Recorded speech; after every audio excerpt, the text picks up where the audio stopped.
On Monday Night Football, Joe Theismann's leg snapped so violently that he heard it break, a single tackle instantly ending his NFL career. Years later, Alex Smith survived a similar-looking injury, only for flesh-eating bacteria to turn a routine recovery into a fight to save his leg and his life. In boxing, Prichard Colón absorbed illegal punches to the back of the head, walked out of the ring dizzy, and collapsed as his brain slowly filled with blood, while in NASCAR, Dale Earnhardt hit the wall at nearly 160 miles per hour in a crash that looked ordinary on TV, but killed him instantly. In today's video, we'll be taking a look at the worst injuries in sports history. And if you're not subscribed, don't even worry about that. I will earn your subscription by the end of this video. My name is Tuv, and let's get started with the topic.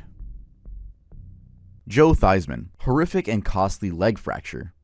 November 18th, 1985 is a date that changed everything for Washington Redskins quarterback Joe Theismann. It's Monday Night Football at RFK Stadium. The Redskins are tied 7-7 with the New York Giants in the second quarter. Theismann's having a solid game, connecting on 7 of his first 10 passes. Then Coach Gibbs calls for a flea flicker, which, if you don't know, is a trick play where the quarterback hands off to the running back who immediately pitches it back. The Redskins had actually run this same play during their Super Bowl 17 win, so I believe they trusted it. Theismann hands the ball to John Riggins, gets it back, and starts scanning downfield. He's looking for Art Monk deep, then checks right for tight end Donnie Warren. But then the move doesn't work in their favor. The Giants were also putting their best feet forward, literally maybe. They were blitzing hard, and linebacker Lawrence Taylor, one of the most feared pass rushers in NFL history, came crashing in from Theismann's blindside. Now making this worse was that Pro Bowl left tackle Joe Jacoby, who normally would have been blocking Taylor, was out with a knee injury. His replacement just couldn't handle his knee and ankle. The injury was a comminuted compound fracture, which means the bones didn't just break, they shattered into multiple fragments, and one of them actually broke through skin. When you see the replay, Theismann's lower leg from his foot to mid-shin is lying flat on the ground, while the upper part of his shin is bent at a grotesque 45-degree angle. A very disturbing scene because, you know, this is a leg that was literally folded in directions legs aren't supposed to be bent at. The Redskins' orthopedic surgeon, Dr. Charles Jackson, rushed onto the field. When he looked down at Theismann's leg, the bone was sticking through his sock. Jackson's immediate concern was removing dirt, grass, and sock fibers from the wound to prevent infection before even considering how or whether they could properly fix the bone in surgery. As they wheeled Theismann off the field on a stretcher at 10:05 p.m., he actually remembered the exact time from the big RFK Stadium clock. The crowd gave him a standing ovation. Even being optimistic, Joe told his teammates, "Don't worry guys, I'll be back." At Arlington Hospital, Jackson performed a meticulous surgery, washing the wound with gallons of saline solution. The problem was that the membrane around the bone had already been stripped away, making the repair incredibly complex. The surgery involved intramedullary nailing, basically inserting a metal rod into the tibia to stabilize it. But the brutal reality of this injury is that even after the bone healed, there was insufficient bone growth, which left Theismann's right leg permanently shorter than his left. For an NFL quarterback who needs perfect balance and footwork, that's a career ender. Theismann was 36 years old, and just like that, his playing days were behind him. Prichard Colón, bleeding from the brain. So I actually have a fully dedicated video to Prichard Colón. I made that back in, I believe, 2021. So if you want to go even more into detail, I'll leave a link to that in the description. But this is a story that comes up for some reason, like every year, whenever I'm on TikTok or Instagram Reels. Not to make this about me, I'm not making this about me, but I just noticed that this story comes up yearly. So I always feel like it's worth talking about to spread awareness. Anyway, let's start Prichard's story. Some sports are absurdly dangerous, especially the likes of boxing, kickboxing, etc. You know, the ones that involve two humans stepping into a ring to obliterate each other. One bad strike, and things can go very, very wrong. So with that in mind, let's go back to October 17th of 2015. Prichard Colón was living the dream he'd had since elementary school. The Puerto Rican boxer was undefeated at 16-0, with 13 of those wins coming by knockout. He'd trained since he was 8 years old with his father. Prichard even told his mom, "Mamita, I want to be a professional boxer, I want to represent Puerto Rico, and I want to be a world champion." That Saturday afternoon, he was fighting Terrell Williams at the Eagle Bank Arena in Fairfax, Virginia. This was supposed to be Prichard's moment. The fight started well enough. Colón looked sharp in the early rounds, styly ahead on points, but then things started getting messy. Williams kept hitting him in the back of the head, what's called rabbit punches in boxing, and they're illegal for a reason. These punches target the brainstem and can cause serious neurological damage. Prichard kept pointing to the back of his head, complaining to the referee Joe Cooper about the illegal hits, but the referee did nothing about it. Then came the 7th round. Williams connected with a straight right hand directly to the back of Prichard's head, sending him to the canvas. Prichard got up, but something was clearly wrong. He walked over to the ringside physician, Dr. Richard Ashby, with his right hand on the back of his head. And this is the critical moment that changed everything. Colón said he was dizzy and hurting in the back of his head, but he felt he could go on. And yes, the doctor let him continue fighting. This is an important detail of the fight because in this article, a referee named Joe Cortez basically points out a medical failure, saying that when a fighter says he's dizzy, quote, the doctor is obligated to stop the fight immediately, but they didn't. Colón somehow made it through the 8th round and was only 1 point behind Williams on the scorecard. That brings us to the 9th round. Williams knocked Colón down for the first time in his professional career. Then he did it again. Prichard was seriously struggling. When the round ended, his corner mistakenly thought it was a 10th and final round, so they started taking his gloves off, which led to the referee to disqualify him. The thing is, that disqualification probably saved Colón's life. By the time they reached the dressing room, Prichard was collapsing. He tried to sit in a chair and slipped on the floor. Then he started vomiting. Inside Prichard's skull, a subdural hematoma was forming, blood pooling between his brain and skull. The repeated trauma to the back of his head had caused blood vessels to rupture. As his blood accumulated, it created pressure on his brain tissue, essentially crushing it against the inside of his skull. Paramedics rushed him to Inova Fairfax Hospital. A CT scan confirmed the worst. He had a brain bleed. Surgeons immediately performed emergency surgery to relieve the pressure, removing part of his skull to give his swelling brain room to expand. But the damage was already catastrophic. And like I said, the problem started with the rabbit punches. They're banned because as they happen, the brain doesn't have pain receptors, so a boxer like Prichard wouldn't feel their brain bleeding. In his case, as blood accumulated in that 1.5 centimeter space, it compressed vital brain structures. The brainstem, which controls basic functions like breathing, swallowing, and consciousness, was likely damaged by both the direct trauma from the punches and the pressure from the bleeding. Next thing was Prichard falling into a coma. He stayed unconscious for 221 days, and when he finally woke up, he was in a persistent vegetative state. And mind you, he was just 23 years old. There's been some progress years later. Prichard can now blink on command, close his eyes when asked, but any full recovery is said to be very unlikely. And I also want to give a big shout out to his mom. You can just tell how much his mom loves him, how much she takes care of him, along with his other family members, but she actually commented on the original video that I made, thanking me for spreading the word, and I don't know, it just hits home. I also love my mom and would hope she would do the same I know she would do the same if it happened to me, but to end this segment off, big shout out to Prichard's mom. If you're watching this, you're a super strong woman, and shout out to Prichard himself. And with that being said, please, if you're gonna play a sport that is this demanding, just be safe about it. And all the referees out there, come on, make good calls. Let's head on to the next one. Dale Earnhardt, deadly crash mid-race. The world of high-speed racing. This is of course where everything depends on split-second decisions of the person behind the wheel.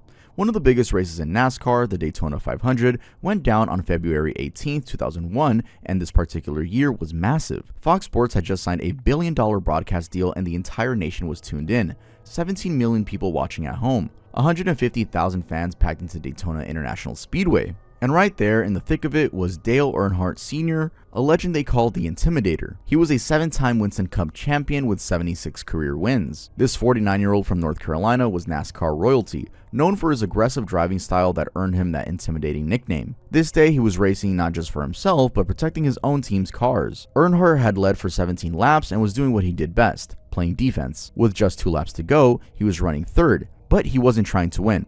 He was blocking, zigzagging his black number 3 Chevrolet back and forth across the track to keep anyone from catching up with his teammates up front. Then came the final lap. Turn 4, the last corner before the finish line. Sterling Marlin was pushing hard, trying one last time to get around Earnhardt. As they screamed into the final turn at around 160 miles per hour, Earnhardt dropped low to block Marlin's advance, but he didn't quite clear Marlin's nose. All it took was some light contact. Earnhardt's car got loose and slid down onto the flat section at the bottom of the track. For a split second, it looked like he could save it, but then Ken Schrader's car, unable to avoid him, slammed into Earnhardt's passenger side door. That impact changed everything. It created a sudden surge of speed and turned both cars hard right, sending them straight into the concrete retaining wall. Earnhardt hit at what investigators later determined was a 55 to 59 degree angle at somewhere between 157 and 161 miles per hour. But let me try to explain that better. See, Earnhardt's car went from 160 miles to about 115 in approximately 80 milliseconds, which is less than a tenth of a second. The G-forces from that impact range from 60 to 68 Gs. To put that into perspective, the force was equivalent to dropping from a height vertically of about 62 feet and hitting the concrete. The right corner of his Monte Carlo was crushed flat against the wall. To the 17 million people watching at home, the crash looked like nothing. But Schrader climbed out of his car uninjured and immediately went to check on Earnhardt. He pulled down Earnhardt's window net and he knew it. The pilot was no longer alive. Inside Earnhardt's skull, the worst type of injury had occurred, a basilar skull fracture. This is a break in the bone at the base of the skull where it meets the spine. It's the most serious type of skull fracture and typically causes major bleeding in that area. The violent deceleration combined with the angle of impact had caused Earnhardt's head to whip forward and then snap back. What happened is his chin hit the steering wheel on the initial impact hard enough that the underside of his chin showed the mark. Then, as his body rebounded backward, the back of his head struck the rear of the seat. Because his open-face helmet had shifted forward during the impact, the back of his head wasn't protected anymore. The bone broke right where the skull connects to the spine, and that kind of injury is immediately fatal. He also suffered 8 broken ribs, a broken left ankle, and a fractured sternum. Even though those injuries did happen, they kinda didn't matter. The basilar skull fracture is what killed him instantly. Alex Smith, a flesh-eating bacteria complication. November 18th, 2018, 33 years after Joe Theismann's fracture in 1985, but this one's almost harder to believe because the injury itself wasn't even the worst part. So, here's what happened. Alex Smith was a 34-year-old quarterback for the Washington Redskins in his 14th season in the NFL. November 18th started like any other home game day. He spent the night at the team hotel, his wife Elizabeth and their 3 kids went through their usual routine, and Alex called her right before kickoff for their little pep talk. Just another Sunday, until it wasn't. Third quarter, Redskins are playing the Houston Texans, and Smith gets sacked by defensive players Kareem Jackson and JJ Watt. He goes down hard. Smith had suffered a spiral fracture that started down in his ankle joint and spiraled all the way up through his tibia to his knee. His fibula was also broken.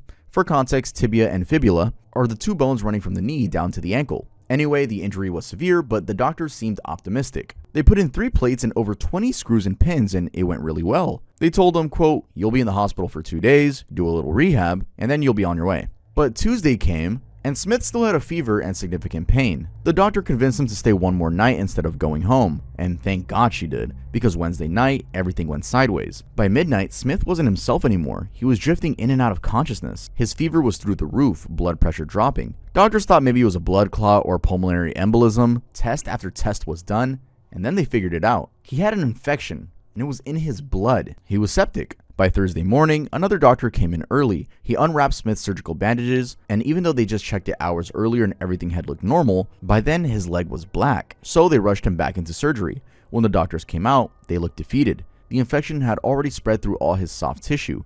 They removed a large amount of muscle and skin, but it still wasn't enough. That's when they realized what it really was: necrotizing fasciitis. In other words, flesh-eating bacteria. The cultures confirmed it, specifically a rare bacteria called Aeromonas hydrophila, usually found in freshwater or brackish water. Nobody knows how exactly it got into his bloodstream, but it was there, and he was eating away at his leg while he was dying from sepsis. For a week straight, doctors took Smith into surgery every single day for debridements, which is cutting away infected skin, tissue, and muscle. It was 8 debridements total. When they were finally done, Smith had a completely exposed tibia from knee to ankle. Yup, exposed bone. No muscle or skin covering. From there, they had 2 options: amputation or a massive muscle transfer, where they'd take part of Smith's left quad muscle and use it to cover his exposed right tibia. It sounds like an easy decision, but it's not at all. The catch is that it might not work, and if it failed, he needs to amputate anyway. But now with the weakened left leg too, Smith accepted it anyway and went over 17 surgeries total over 9 months. And against all odds, he survived. He even returned to football in 2020, started games, helped take his team to the playoffs, and in 2021 was voted NFL Comeback Player of the Year. Eric LeGrand, paralysis from a tackle. But what if I told you that American football has the highest injury rate of any sport? You probably wouldn't be surprised. It's responsible for about 35.9 injuries per 1,000 athletic exposures, concussions, ACL tears, fractures, you name it. The violent collisions are just part of the game, but are also devastating in some cases. And yes, this is one of those cases. October 16, 2010. MetLife Stadium in East Rutherford, New Jersey. Rutgers University is playing Army, and 20-year-old Eric LeGrand is a junior defensive tackle wearing number 52. He's 6'2", 250 pounds of pure athleticism. Fourth quarter kickoff play. LeGrand is sprinting down the field to make a tackle on Army's kick returner, Malcolm Brown. He put his head down while running, assuming only his shoulder would make contact. Instead, the crown of his head, the very top of his helmet, drove straight into Brown's shoulder blade.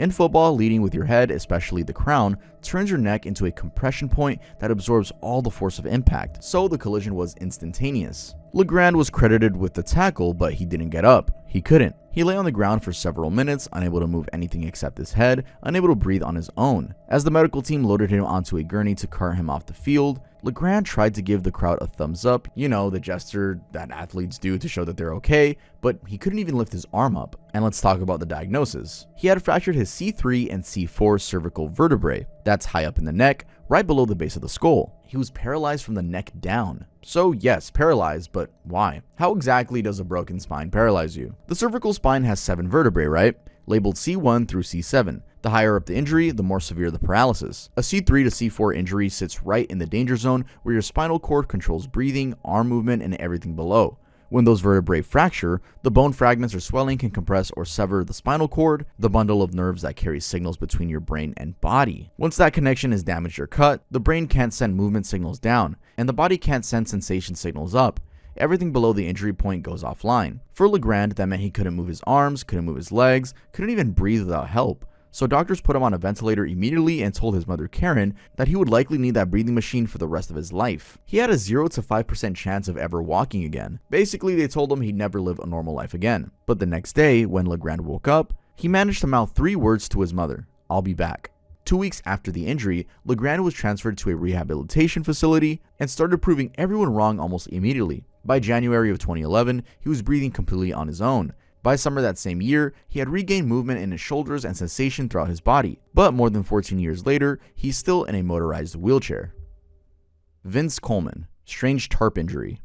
So we've talked about gruesome leg fractures, brain bleeds, fatal crashes, and paralysis. But believe it or not, one of the most consequential injuries in baseball history actually came from something that had absolutely nothing to do with the actual game. This is what happened. In 1985, St. Louis Cardinals rookie Vince Coleman was having the kind of season dreams are made of. The 24-year-old speedster had stolen 110 bases in his first major league season, shattering Juan Samuel's rookie record of 72 on his way to the Rookie of the Year honors. There wasn't a catcher in baseball who could stop him. The Cardinals, running Redbirds, had won 101 games, and Coleman was the centerpiece of their speed-based offense. Now they were in the National League Championship Series against the Los Angeles Dodgers, but to be honest, the series wasn't going well. The Dodgers had won the first 2 games, and Mike Scioscia behind the plate had gunned down 3 of 4 attempted base stealers, including Coleman. The Cardinals finally found their legs in Game 3, winning the 3 stolen bases, but they were still down 2-1 in the series heading into Game 4 at Busch Stadium. Okay, so that's the context. October 13th was overcast in St. Louis. As the Cardinals warmed up before the game, a light rain started falling. Nothing serious enough to threaten the game, just enough to make things slippery. One by one, players started heading back to the clubhouse. Coleman was among them, gathering his equipment near home plate. But as Coleman turned to toss his glove to coach Dave Ricketts, someone pushed a button to activate Busch Stadium's automated tarpaulin system. This wasn't your usual tarp that gets pulled by hand. This was a massive mechanical cylinder that rose up from beneath the ground on the first base side of home plate and rolled across the field, unrolling the cover as it went. The cylinder and tarp together weighed approximately 1,200 pounds, spread across 180 feet, and it was heading straight for Coleman. The fastest man in baseball, the guy who'd stolen 110 bases that season, couldn't outrun it or probably never expected it. The machine hit his ankle and then went up his knee. Meanwhile, everyone else kind of froze for a few seconds before springing into action. They got to the guy controlling the tarp down beyond first base and told him to shut it off. But here's the problem. To reverse the tarp and free Coleman's leg, they had to roll it back over his leg again. When it was all over, it was just cuts and tenderness, no fractures visible, at first. But then came more bad news. The day after the Cardinals won Game 2 of the World Series against the Kansas City Royals, his doctor made new tests using more sensitive film. There they found a small bone chip, just 1 by 3 millimeters that had been pulled off. It wasn't a big deal, but big enough to end Coleman's season. The quote-unquote killer tarp, as it became known, had caught the one guy in baseball nobody could catch. But seriously, it was devastating to him and potentially cost the Cardinals a championship in the process. Jeb Corliss, wingsuit crash. Now, some sports aren't really about competition or fitness. They're about chasing the pure adrenaline hit, pushing limits just to see how far you can take it. And wingsuit flying is one of those sports. If you've never heard about it, it's this sport where you're essentially turning yourself into a human flying squirrel, gliding through the air at over 100 miles per hour, wearing what's basically a fabric suit with wings. And Jeb Corliss has built an entire career doing this. By January of 2012, the 35-year-old American had jumped off the Eiffel Tower, flown through caves in China, hit antenna wires, even crashed into a building during his 18-year career. Each time, he'd walked away. Maybe that's why, on that particular morning in Cape Town, South Africa, he was feeling a bit too confident. Corliss was filming an interview for HBO's Real Sports with Brian Gumbel. The highlight would be a wingsuit flight off Table Mountain. Specifically, he'd fly between two helium balloons hung on a ledge. His friend who witnessed the jump remembers Corliss saying something along the lines of, "Table Mountain is my bitch," while surrounded by models. And just so you know, there's a saying in extreme sports, when people stop respecting the world's most dangerous activities, something interesting is bound to happen. Anyway, the day started with problems from the get-go. They'd planned to jump early to avoid turbulent air, but Corliss got stuck in traffic. As the temperature rose, so did the urgency at the exit point. Their friend Moose had tied two balloons to small rocks on the ledge. Another jumper named Joby did a test jump first, flying about 10 meters over the balloons, but nobody realized that the turbulence from Joby's flight moved the balloons lower than where they'd been positioned. When Corliss jumped, thinking he was aiming for the balloons, his actual flight path was taking him directly into the mountain face. The jump looked normal at first, but disaster soon struck. He'd been flying at approximately 120 miles per hour when his left foot clipped a boulder. Then his entire body slammed into the granite face of Table Mountain at full speed.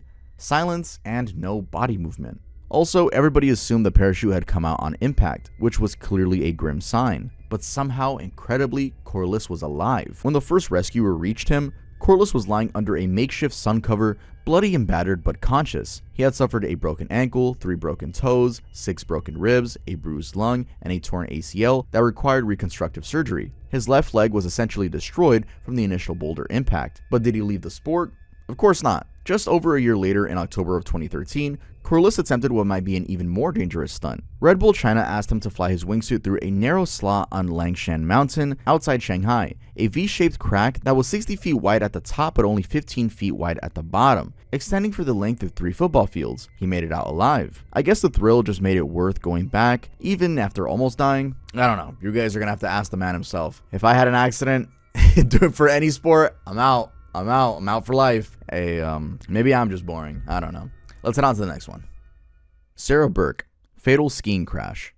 Athletes push limits every day, chasing speed, height, perfection. But sometimes even the best can't escape fate. January 10th, 2012 was supposed to be just another training day for Sarah Burke. She was 29 years old and at the absolute peak of her freestyle skiing career. Some say she was a legend of that sport and with good resume. 4-time Winter X Games champion, 2005 world gold medalist, the first woman to ever land 3 full rotations in competition. ESPN had named her best female action sports athlete in 2007, but more than that, Burke had spent years fighting to get women's half-pipe skiing into the Olympics, and she'd finally succeeded. It was set to debut at the 2014 Sochi Games, where she was the early favorite for gold. So she was training at Park City Mountain Resort in Utah that day, preparing for the upcoming X Games in Aspen, where she was the defending champion. Burke was attempting a trick called a flat spin 540 during a private training run. It's a trick where the skier spins 1.5 times in the air while staying mostly horizontal. It's tricky because you have to rotate fast, stay balanced, and land it. She actually completed the trick fairly well, but fell onto her head. The crash didn't look that severe at first, and you know how sometimes the worst injuries don't look dramatic? Well, this was one of those. But moments later, everything had changed. Burke went into cardiac arrest right there on the ski slope. The fall had caused her to tear her vertical artery, one of the 4 major arteries that supply blood to the brain. These arteries run up through the bones in your neck and feed oxygen-rich blood to your brainstem, the part that controls breathing and heart function. When that artery tore, it caused a massive intracranial hemorrhage. Translation, blood pouring into her brain. It was that bleeding that triggered her heart to stop. Emergency personnel immediately started CPR, but she remained without a pulse or spontaneous breathing as they worked on her. She was resuscitated and airlifted to the University of Utah Hospital in Salt Lake City, where doctors put her on life support and initiated therapeutic hypothermia to try to protect her brain. The next day, a neurosurgeon performed a successful surgery to repair the torn artery, but while doctors could fix the artery, they couldn't undo what had already happened. During those critical minutes when her heart had stopped on the mountain, when blood and oxygen weren't reaching her brain, irreversible damage was done. On January 19th of 2012, 9 days after the accident, Sarah Burke died. Clint Malarchuk, slashed throat. Can you survive a slashed throat? I mean, the carotid artery in your throat carries nearly 50% of your blood to your brain, and if cut, most people would have 0% chance of making it. That's why what happened next on March 22nd, 1989 is almost hard to believe. It was a Wednesday night game between the Buffalo Sabres and the St. Louis Blues, and Clint Malarchuk was in net for Buffalo. It's the first period, about 4 minutes and 44 seconds in. The puck's on the boards in the corner and Malarchuk's on his post, doing what goalies do. Then Steve Tuttle, a 23-year-old rookie for the Blues, charges toward the net looking for a pass. Buffalo's defenseman, Uwe Krupp, is right behind him, and as the pass comes, Krupp pulls Tuttle down from behind. They both slide into the crease, skates first. Tuttle's skate blade catches Malarchuk right on the front right side of his neck. At first, it just feels like a kick to the mask, no pain. But then Malarchuk pulls his helmet off and sees the blood. And I'm not talking about a little blood here. It was a gushing stream. And this is one of those that I can't really play a lot of the clip. You can go look for it yourself on YouTube, but I'm not trying to get age restricted. So this is one of those where I really can't show that much. The stream was shooting out with every heartbeat, spattering red across the face-off circle more like a water fountain would.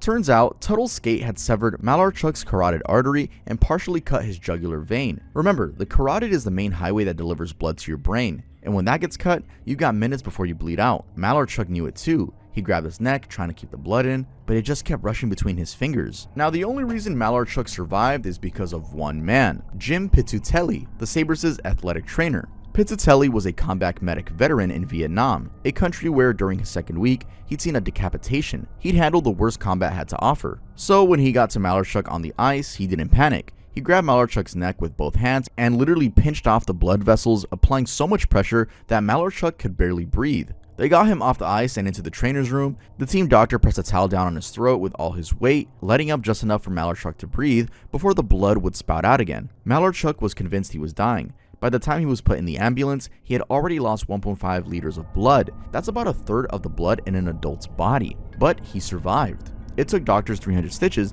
to close a 6-inch wound in his neck, and the craziest part is, 11 days later, Malarchuk was back on the ice.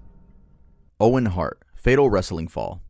Wrestling is full of high-flying stunts, daring entrances, and moments that make the crowd gasp. But on May 23rd of 1999, something happened in Kansas City that no one expected. A stunt went horribly wrong, and a beloved wrestler's life ended before the audience even realized it. Owen Hart was performing at a WWE pay-per-view event called Over the Edge, and he was supposed to make this big theatrical entrance as his alter ego, the Blue Blazer. The whole gimmick was initially goofy, a parody of a superhero who took himself way too seriously. Part of the act involved Hart being lowered from the rafters on a cable 78 feet above the ring, then pretending to get tangled up before releasing himself and falling flat on his face for laughs. He'd done the stunt before, but this time, WWE had added something new to the setup, a quick release harness, and that was the mistake. So here's what happened. Hart was up in the rafters of Kemper Arena, hooked into this harness, waiting for his cue. The arena was dark. They were showing a pre-taped video package on the screens while Hart was being positioned. According to his widow Martha, as Hart was moving around to get comfortable with both the harness and his cape, he accidentally triggered the quick release mechanism. The thing required barely any pressure to unlatch,